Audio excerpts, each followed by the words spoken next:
네, 한국학교 유효성 강사입니다. 자, 이번에는 VSI용 툴에 대해서 제가 좀 소개를 시켜드릴게요. 자, 일단 명칭이 뭔지부터 좀 아셔야 될 것 같습니다. VSI, 그래서 V.S.I.입니다. 자, VSI가 뭐냐라고 당연히 질문을 가지셔야 됩니다. 자, VSI는 Visual Surface Inspection의 약자입니다. 그래서 육안 점검이에요. 표면을 육안으로 봐서 하는 점검이다 라고 생각해 주셔야 됩니다. 그래서 이 육안 점검이라는 거는 간단하게 무언가 풀고 어딘가를 또 장탈해내고 무슨 파트를 떼어내고 이렇게 하는 작업으로도 가능하겠지만, 기본적으로 항공기를 그냥 육안으로 봤을 때 이렇게 돌아다니면서 보거나 내지는 어떠한 부품을 떼어놓은 상태에서 이렇게 봤을 때 말 그대로 눈으로만 봐서 하는 점검이다 라고 생각해 주시면 좋겠습니다. 그래서 저희 항공 쪽 좀 더 깊은 용어로 따지면 뭐 비파괴 검사의 일종이다라고 하는데, 그거는 좀 더 나중에 기회가 되면 또 설명드리도록 할게요. 자, 그래서 그 VSR을 할 때 일단 기본적인 툴들이 좀 필요할 것입니다. 그래서 소개를 좀 시켜드리면, 자, 제가 좀 어떤 패키지를 하나 갖고 왔어요. 자, 이게 내부에 좀 정리가 되어 있는데 뭐가 들어있나 같이 한번 보도록 하겠습니다. 열어보면 뭐 여러 가지가 들어있어요. 자, 여기 내용 보시면은 굉장히 잡다한 것들이 많이 들어있죠. 여러분들이 육안으로 봤을 때 많이 봤던 것들인데 뭐 그러실 겁니다. 왜냐? 당연한 얘기예요. 항공기 정비라고 딱히 특별한 거 쓰는 거 아닙니다. 기본적인 툴들은 대부분 다 유사하다라고 봐주시면 될 것 같아요. 그래서 이 들어있는 내용물들 뭐가 들어있는지 같이 한번 보도록 하겠습니다. 자, 일단 기본적으로 드라이버는 당연히 있어야겠죠. 자, 드라이버는 뭐 보통 앞뒤를 이렇게 빼서 꽂는, 한쪽은 일자고 한쪽은 십자고 이런 용도도 있고, 아니면 그냥 픽스드로 딱 고정되어 있는 타입도 있을 것입니다. 자, 그러면 육안 점검이니까 방금 안 푼다고 하시지 않았습니까? 라고 물어볼 수도 있습니다. 자, 이 드라이버의 용도는 물론 항공기에서 어떤 부품을 떼내는 건 아니지만 점검창 내지는 인스펙션 판넬이라 그래서 항공기 외부에 이 부분을 열어서 내부를 보세요라고 돼 있는 일종의 카바가 되겠습니다. 그런 카바를 열기 위해서 드라이버가 필요합니다. 그래서 이거 정확히는 뭐 여러분들 통칭 스크류 드라이버로 부르는데, 팁에 따라 좀 틀려요. 뭐 10자면은 뭐 크로스 포인트, 아니면 1자면 뭐 플랫 팁, 뭐 플랫 포인트, 뭐 이런 용도로. 그래서 뭐 커먼 스크류 드라이버라고 하기도 하고 여러 가지 명칭을 갖고 있는 아주 다재다능한 툴이다 라고 생각해 주시면 되겠습니다. 자, 그 다음 그 옆에 있는 친구들은 아까 봤었던 툴의 작은 버전이에요. 그래서 너무 큰 거 이런 드라이버는 지금 봤을 때 상대적으로 사이즈가 굉장히 큰 편입니다. 팁이. 그래서 작은 것들은 풀 수가 없으니까 또 조그만 이렇게 작은 십자, 작은 일자도 들어있습니다. 자, 그 다음에 이거 뭘까요? 네, 지시봉처럼 생겼죠? 지시봉이 아니고 안테나도 아닙니다. 얘는 이렇게 통칭 마그네틱이라고 합니다. 끝에가 자석이에요. 그래서 철로 된 물질들은 이렇게 잡을 수가 있습니다. 얘의 용도는 사실 점검할 때 일상적으로 사용하는 툴은 아니에요. 무언가 뭐 작업 중에 어떤 게 떨어졌다, 금속 물질 중에 이렇게 자성체가 떨어졌다 그러면 이런 마그네틱으로 손이 들어가지 않는 부분이라도 이렇게 들어가서 꺼낼 수가 있을 것입니다. 이런 용도로 쓰는 게 이 마그네틱이에요. 그리고 자, 당연히 있어야 됩니다. 이 자는 아주 여러 용도로 많이 씁니다. 뭐 어딘가에 결함이 발생이 됐다 그럴 때 사이즈를 잰다든가 아주 여러 용도로 많이 쓰니까 자 알고 계셔야 됩니다. 다음 옆에 들어있는 요거는 아마 처음 보셨을 것 같은데, 네, 쭉 늘어나고요. 끄트머리를 보게 되면 뭐가 있냐면 거울입니다. 거울. 그래서 일종의 정비용 거울, 통칭 미러라고 합니다. 그래서 이 미러는 어딘가 협소한 공간 내부를 봐야 됩니다. 그럴 때 그 치과 생각하시면 똑같아요. 이렇게 펴가지고 안쪽을 볼 때 이렇게 집어넣어서 제가 이 거울을 보고 반사되는 부분을 확인할 수 있게끔 그런 용도로 사용하는 게 이 밀러입니다. 그래서 얘도 잘 다뤄야 됩니다. 깨지기 딱 좋은 툴이에요. 제가 꺼내놓은 것 중에 이거 큰 버전도 있습니다. 아까 이건 휴대용이다 보니까 굉장히 작은데요. 얘는 보면 사이즈가 좀 더 큽니다. 그래서 보통은 이 정도 사이즈를 가장 많이 쓰고 있습니다. 그래서 이렇게 집어넣어서 어딘가를 보고 싶을 때 이렇게 확인한다 라고 생각해 주시면 좋겠습니다. 그 다음 펜. 정비 작업하는데 왜 펜이 왜 필요하냐? 당연한 얘기입니다. 무언가에 문제가 생겼거나 아니면은 점검 결과 이상이 없다. 기록해야죠. 당연히 펜은 필수템입니다. 그래서 펜. 보통 가장 많이 쓰는 게 삼색 펜이에요. 이거 하나에 뭐 검정색, 뭐 파란색, 빨간색 다 나오니까 여러분들이 집에서 사용하는 그 펜입니다. 그다음 커터. 네. 보통 여러분들은 이거 커터 내지는 니퍼라고 보통 많이 알고 계시거든요. 끄트머리가 이렇게 날카로워서 무언가 자를 수 있는 거, 뭐 철사라든가 이런 것들 자르기 딱 좋은 툴입니다. 이거를 니퍼라고 하시면 좀 그렇고요. 니퍼가 아니라 정식 명칭 커팅 플라이어입니다. 그래서 커팅 플라이어. 그다음 끄트머리가 이렇게 얇상한 뭐 여러분들은 벤치 중에 얇은 애 그렇게 알고 계실 텐데 이거는 롱노즈 플라이어라고 합니다. 그래서 롱노즈, 코가 길다라고 생각해 주시면 될 것 같아요. 그래서 코가 긴 플라이어다. 그래서 이것도 마찬가지 어떤 작업할 때 무언가를 잡거나 내지는 잡아서 구부리거나 뭐 여러 용도로 많이 씁니다. 그래서 이런 툴들이 이 안에 들어있다라고 생각해 주시면 되겠습니다. 자, 근데 이게 되게 많죠 지금. 그래서 이것들을 좀 줄이자면 사실 민항기 쪽에서는 잘 안 쓰고요. 통상 헬기나 경량 쪽, 즉 파견을 좀 자주 나가는 부서에서는 이런 거 들고 다니기도 합니다. 통칭 헬기 쪽 정비하시는 분들 하나씩 주머니에 다 있으세요. 네, 멀티툴입니다. 그래서 아마 여러분들 집에 하나쯤은 있거나 아니면 한 번쯤은 보셨을 것 같아요. 보통 멀티툴 조금 관심 있으신 분들은 빅토리녹스라는 이름을 알고 계실 겁니다. 빅토리녹스는 일상생활에서 쓰기 좋은 멀티툴이고 이런 저희 정비 쪽에서는 보통 레더맨을 많이 쓰고 있습니다. 그래서 툴을 보시면은 이 안에 거의 대부분이 다 들어가 있어요. 아까 봤었던 드라이버, 뭐 십자, 일자 여기 다 있고요. 반대편 돌려보면은 뭐 긁어내는 부분이라든가 그리고 자도 있습니다. 조그맣게 자도 있고 또 끌게 뭐 와이어 커팅하는 거 그리고 접어보면은 롱노즈 아까 얘기 드렸죠? 롱노즈 부분도 있고요. 그 밑에 여러분들이 생각하는 일종의 플라이어 부분도 있습니다. 커팅도 가능하고요. 조그만 거 하나가 굉장히 모든 것들을 다 수행할 수가 있습니다. 그래서 뭐 여러 용도로 쓰는 멀티툴 들고 다니기도 합니다. 이것은 좀 상황에 따라 틀린데 파견을 많이 나간다면은 쓴다라고 생각해 주세요. 그래서 보통 정비하시는 분들이 하나씩은 다 개인 구매하십니다. 그리고 또 필요한 게 랜턴입니다. 제 거 랜턴 좀 귀엽게 생기지 않았나요? 보통 여러분들이 생각하는 랜턴은 그 자전거용 랜턴 한 요만한 거. 네, 뭔지 아실 겁니다. 그 충전지 들어가가지고 18650 배터리 들어가서 킬 수 있는 그런 랜턴. 큰 거를 사용하기도 하는데 사실 불편해요. 큰 게 밝긴 엄청 밝습니다. 근데 문제는 너무 셉니다. 그래서 작업할 때는 이렇게 좀 소형, 좀 작은 것들, 이런 것들을 좀 쓰기도 합니다. 이것은 사용하시는 사용자의 취향 차이예요. 그래서 어떤 분 같은 경우는 난 큰 게 좋다. 뭐 저 같은 경우에는 아니다, 난 이렇게 소형이 좋다. 뭐 그렇게 하는데 사람마다 조금 개인 취향껏 이런 툴들을 사용한다. 즉 랜턴을 사용하되 다 똑같은 점이 있습니다. 뭐냐면 여러분들 정비용 그 자전거 탈 때 사용하는 점검등은 하나같이 색깔이 다 시꺼 만드실게요. 다 신기합니다. 이거 다 검은색으로 만들어냅니다. 문제는 그런 검정색 툴이 항공기 정비하다가 어디로 굴러 떨어졌습니다. 안 보여요. 그래서 반사 테이프 같은 거 붙여놓습니다. 제 것도 보시면 이거 색깔이 주황색이죠. 왜? 떨어뜨렸을 때 쉽게 찾기 위해서입니다. 항공기 내부 파트 중에 주황색 파트는 거의 없어요. 그래서 그렇게 좀 특징적인 색깔을 가지고 있는 게 좋다.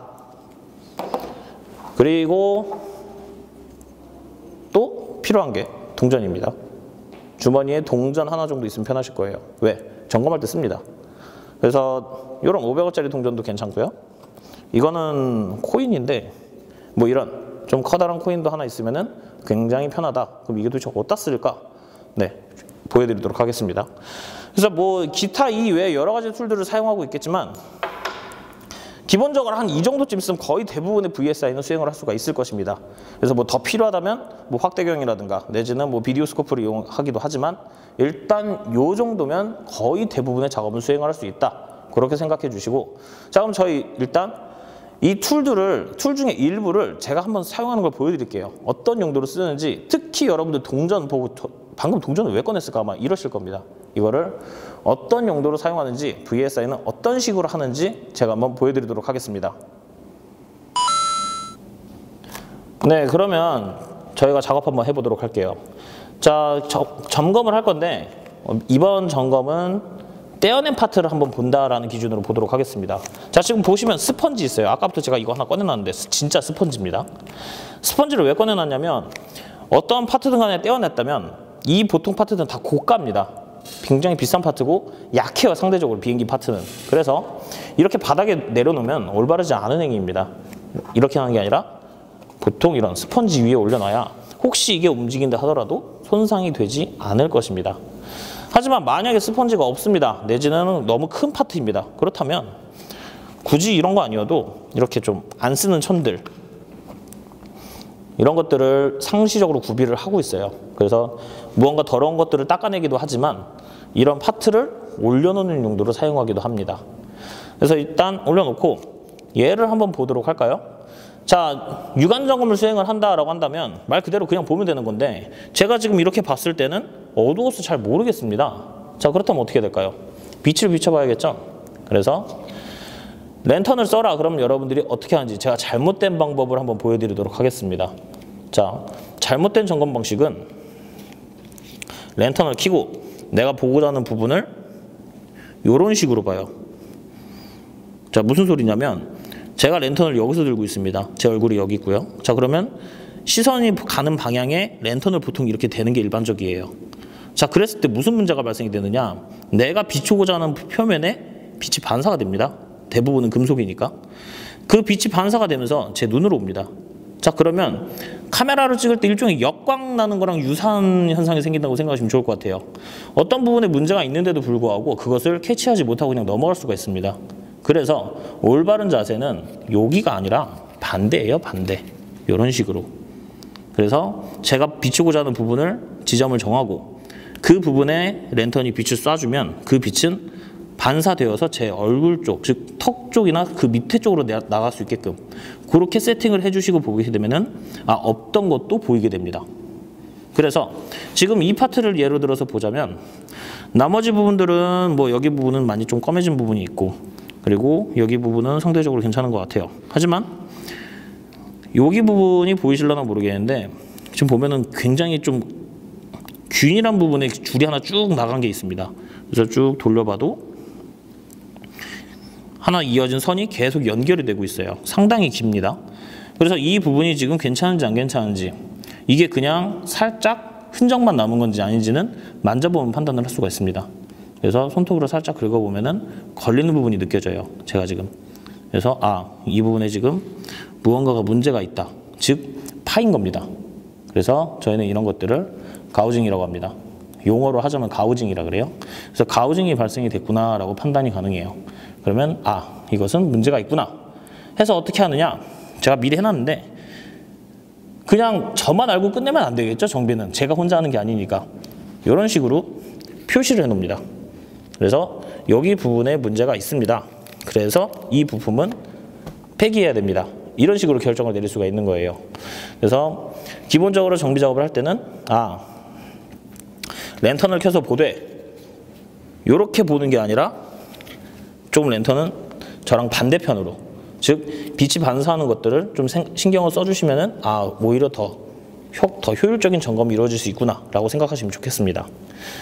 자, 그러면 얘는 그렇고 아까 말씀드린 동전을 한번 예로 들어볼게요. 자, 제가 지금 파트를 하나 미리 좀 챙겨왔습니다.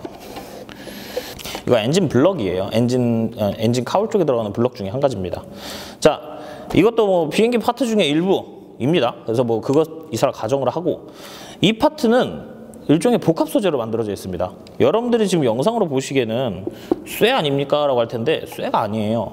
그래서 이것은 말 그대로 복합 소재, 즉 영어로 하면은 컴포지트라 그러는데 아마 여러분들이 이렇게 얘기하면 좀 편하게 아실 것 같습니다. 자전거 중에 겁나 비싼 자전거 있습니다. 막 프레임 가격만 뭐 차값 나가는 그런 자전거들 보면은 특징이 몸체가 쇠가 아닙니다. 알루미늄도 아니에요. 그럼 뭐냐? 카본입니다. 카본. 그 카본, 즉 카본 섬유 같은 것들로 만들어진 그런 것들을 다 복합 소재라고 합니다. 그래서 얘도 그런 재질 중에 하나구나라고 이해해 주시면 좋을 것 같아요. 복합 소재에 대해서 자세한 거는 제가 여기서 설명을 다 드리기가 굉장히 애매합니다.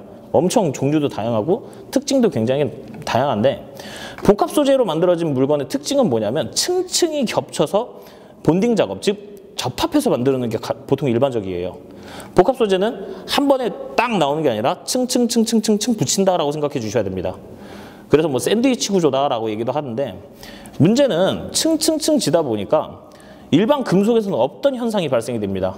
대표적으로 뭐냐면 알루미늄이라든가 쇠 같은 경우에는 깨지면 깨지고 아니면 말고 둘 중에 하나예요.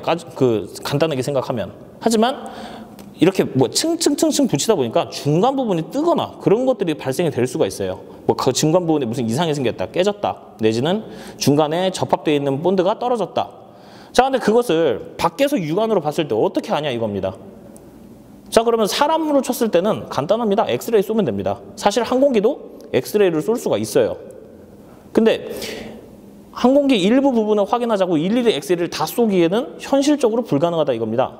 그래서 필요한 게 뭐예요? 500원짜리 동전입니다. 자, 그러면 이 동전 갖고 도대체 뭘 할 수 있습니까? 이렇게 생각하시면 돼요. 여러분들이 수박 사러 갈 때 보통 아무 생각 없이 그냥 다 두드리고 다닙니다. 마트 가서 수박 보이면은 통통통통통통 다 두드려 보실 텐데, 그 작업이 사실은 여기서 나온 작업이에요.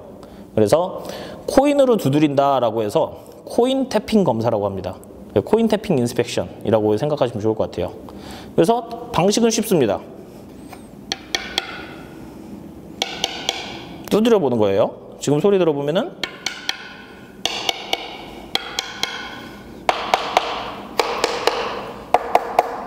여기 끄트머리 부분 소리가 좀 이상하지 않나요? 다시 들어볼까요?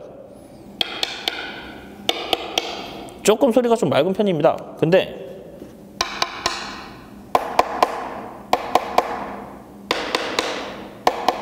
여기 쪽 부분 때려보면은 확연히 여기와 틀린 소리를 알 수가 있어요. 다시 한번 해볼까요? 네, 소리만 들어도 틀리죠. 왜냐? 떨어져 있기 때문입니다. 지금 여기 옆에 보면은 살짝 떨어졌는데 그 떨어짐에 의해서 소리가 둔탁하게 나는 겁니다. 잘 붙어 있다면 여기도 좀 안 좋네요. 여기 이쪽 부분은 지금 굉장히 본딩 상태가 좋은 편이에요. 이렇게 맑게 울려야 되는데 이것이 이렇게 둔탁하게 울린다. 그러면 내부에 빈 공간이 있다라고 생각하시면 됩니다. 그래서 여러분들 수박 사러 갈 때 그냥 아무 생각 없이 이렇게 퉁퉁퉁 두드리지 마시고, 두드려 봤을 때 둔탁한 소리가 나오면은 그 안에가 빈 수박이에요. 땡땡땡 맑은 소리가 나야 됩니다. 그래서 그런 식으로 검사하는 게 이런 코인 태핑 검사다라고 생각해 주시면 좋겠습니다. 이 검사 방식은 정말 아주 여러 군데에 적용을 시킬 수가 있어요. 금속 말고 복합 소재로 이루어진 대부분의 물건은 이런 식으로 검사하면 대부분 다 나옵니다. 그래서 자전거도 아마 비슷할 것 같습니다. 제가 실질적으로 만져본 적은 없는데 그런 식으로 두드려 봤을 때 내부의 접합 상태를 확인할 수 있는 방식이다. 이것도 육안 점검의 일부로 들어갑니다. 왜? 사용하는 툴이라고는 얘 하나가 다니까요. 그래서 뭐 기타 이거 말고도 여러 가지 툴들도 있고 점검 방식도 굉장히 여러 가지였지만 이번에 제가 보여드릴 것은 한 요 정도로 하겠습니다. 네, 작업하는 거 같이 보셨습니다. 생각보다 별거 아니죠. 네, 이게 정비라는 작업이 여러분들이 생각하기에는 정비 그러면은 뭘 풀고 뭐 뜯고 풀고 그냥 다 막 뜯어내고 이런 것들을 생각을 하실 건데, 사실 정비는 뜯어낸다기보다는 검사가 더 많습니다. 그래서 여러 방식이 있어요. 지금 하는 것처럼 간단하게 보는 방식도 있고, 아니면 정말 고가의 뭐 비디오 스코프 등을 이용해서 확인하는 그런 검사 방식도 있습니다.